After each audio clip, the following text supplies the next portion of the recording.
Le premier amour de ma jeunesse a été pour l'Afrique. Et laissons là ce que j'avais de plus cher au monde.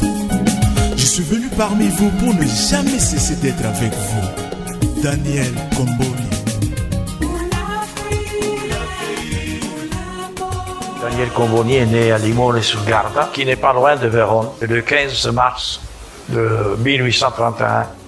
C'était un garçon éveillé, capable d'apprendre beaucoup de choses et désireux de connaître le monde.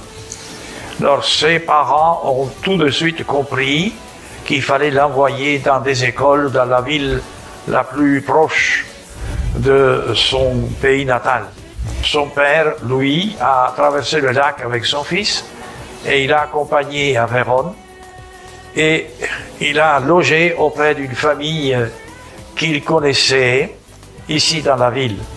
Mais finalement, il a eu l'occasion de mettre son enfant dans le collège de Don Nicola Mazza.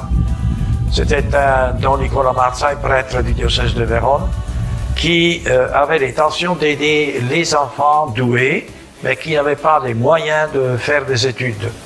Alors Daniel Comboni, tout jeune, 11 ans, 12 ans, il est entré dans ce collège et il a pu être formé auprès de ce prêtre. Don Nicola Mazza était un grand homme, un homme de Dieu. Et il a su inspirer dans ces jeunes, tous les jeunes qui étaient avec lui, une vocation à la vie missionnaire et à s'engager dans le service de la société de son temps. En 1857, Don Nicola Mazza eut l'idée d'envoyer une équipe de ses prêtres en Afrique pour voir l'Afrique telle qu'elle était. Et c'est à partir de Trieste que Daniel Comboni, avec ses camarades, il est parti justement pour aller en Égypte, et de l'Égypte en suivant le Nil pour arriver à la mission de Sainte-Croix, à quelques 1000 kilomètres au sud de Khartoum, en pleine zone du Soudan. Alors nous sommes en 1857.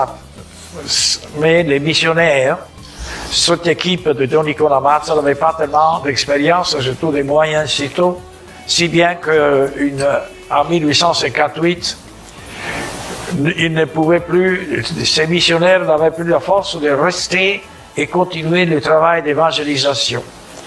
Alors Daniel Comboni, lui aussi, a quitté Khartoum et est rentré en Italie. Comboni, il vient à Vérone pour étudier. Il commence dans une famille, après il rencontre Don Mazza, c'est un prêtre de Vérone qui faisait étudier les enfants intelligents mais pauvres. Donc Comboni était de cette catégorie-là. Le curé de Limone avait vu le petit Daniel, un élément très intéressant, un garçon très intelligent. Et donc c'est pour cela qu'il pousse les papas à l'envoyer à Vérone pour étudier. Et alors ici à Vérone, il entre dans le collège Mazza. C'est là qu'il rencontre après Angelo Vinco, Don Angelo Vinco, qui venait du Soudan. Don Angelo Vinco lui parle de la situation de l'Afrique et Comboni tombe amoureux de l'Afrique. Il fait sa consécration pour l'Afrique.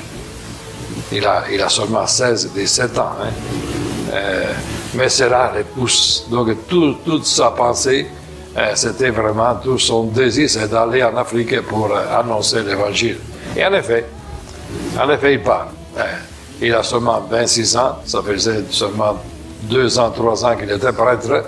La première expédition, ils partent en 5, Don Mazza envoie 5 missionnaires, avec des laïcs aussi, 5 missionnaires, mais c'est une mission catastrophique, dans le sens qu'après une année et demie, Comboni rentre malade avec un autre malade, 3 étaient déjà tombés morts en Afrique. Donc c'est une mission qui... Et c'est à partir de cela que Comboni commence à passer quelque chose de différent. Et alors c'est en 1964 qu'il fait le plan pour la régénération de l'Afrique.